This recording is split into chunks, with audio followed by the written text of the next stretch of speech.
Ayan, kumukulo na ang ating tubig. Ilagay natin ang saging na saba. Ayan. Tumikit pa yung isa. Ayan.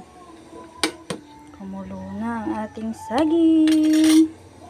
Tapos antayin natin maluto ang saging bago natin ilagay ang asukal. Ayan. Tignan natin ang ating saba. Ayan.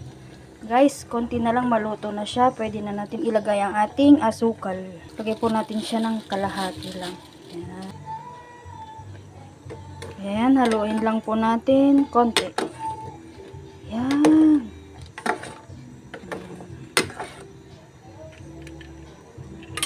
Then, antayin po natin siya totally maluto.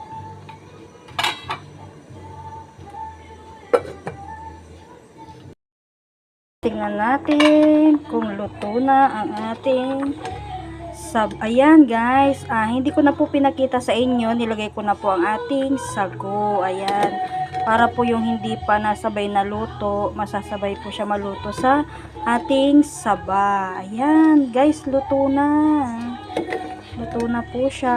Ayan, maya maya po pag malamig na to, pwede na siyang kainin. Ayan guys, thank you.